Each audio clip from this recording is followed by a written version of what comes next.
Hey, Mad Ninjas, March 29th, Monday. Have a good day, work hard, take notes. We're working with square roots. So here it is. And starting with something that I think even we're going to extend this. Math continues to build off ideas. I think you guys are probably good with this. I think you're going to pause right now. You're going to analyze what's on the board. We got a square, length S, the total area, 81 yards squared. What is the value of S is the question. And then over here, similar situation, total area of that square is 225 miles squared.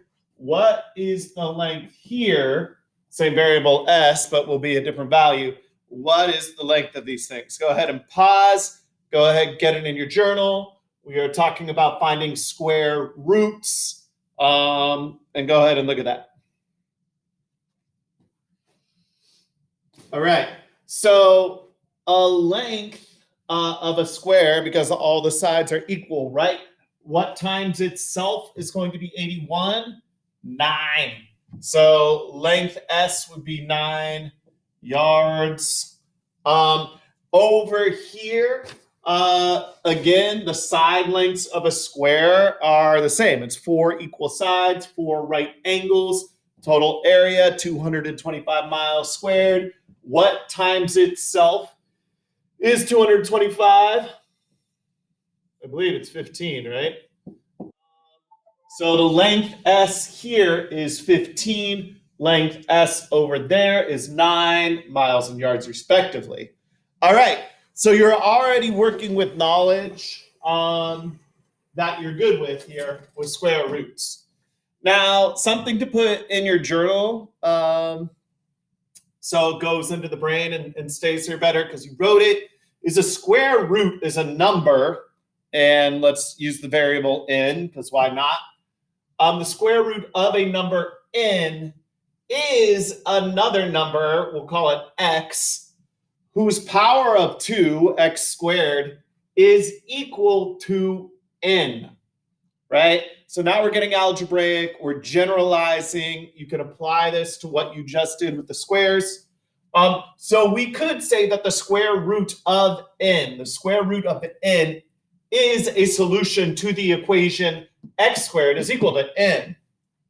So if n, for instance, was 16, then x squared, 4 squared, would equal n, right? So we could say 4 squared is equal to 16. N is 16. X is 4. All right. And then other notations. This symbol right here, it kind of looks like that. It's called a radical sign.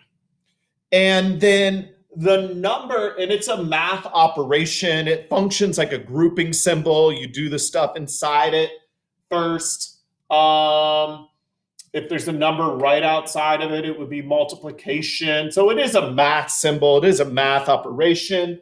And the number inside is called a radicand. So they're fun words to say. Go ahead and say it. You say radicand. 5 is the radicand. It's in the radical symbol. So we'll look at a couple practice problems with this. So here we've got the radicand 25. It's saying what is the square root of a positive 25? You guys are math ninjas, so you're like 5. Here, notice there's a negative sign outside of a radical sign, radicand 49. And what that is saying, you guys probably see this, know this, but square root of 49 is 7. And then you've got the negative sign, so you're going to use that. All right, and then notice here, you've got this plus minus. You may see that symbol. You guys know the square root of 16 is 4, but it's saying the square root, it could be 4. So it could be 4 or a negative 4. And that does make sense because 4 times 4 is 16, and a negative 4 times a negative 4, negative times a negative is a positive 16. So in this case, it's telling you the square root of 16 might be a positive 4 or a negative 4. All right. And they're telling us that because they're putting the plus minus, they stack it, right? It's a plus minus stack outside of that radical sign. Okay. So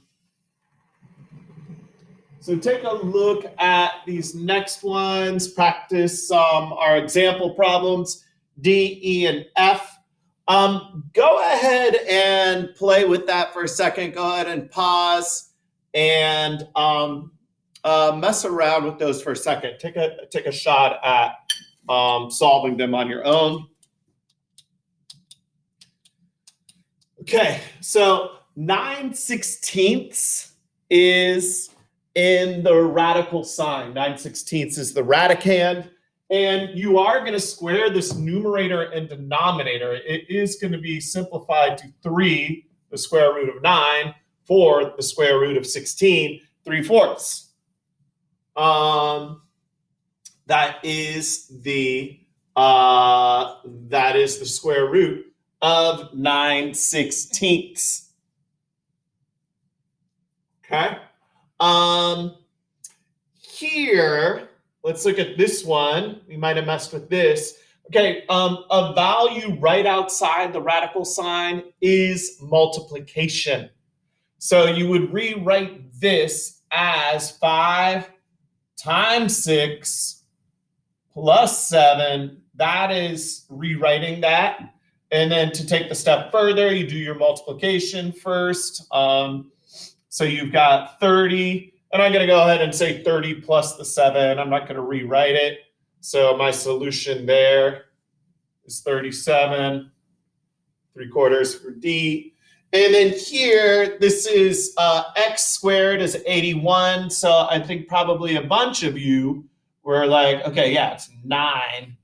And then a couple math ninjas out there were also like, oh, yeah, we just sort of thought about this, that it could be a negative 9 too. So it could be a negative 9 times a negative 9 is 81. It could be a positive 9 times positive 9 is 81, right? And then the other way to write that would be x is equal to, just looking at that symbol again, a positive or negative 9. You could also write it like that. Okay, so we're just sort of jumping into square roots. We're jumping into working with that radical symbol. And here are your practice problems. Square root of a positive 100, square root of 1/9 with the negative symbol outside of it. Here you've got 1, take away the square root of 121. Check out number 4. You've got the square root of 6 squared plus 8. And then here you are actually going to solve, like we did over there, y squared plus 5 is equal to 41. So go ahead and solve that. Okay, those are your practice problems. Pause it, put it in your journal, do it, and we'll look at solutions to those tomorrow. Okay.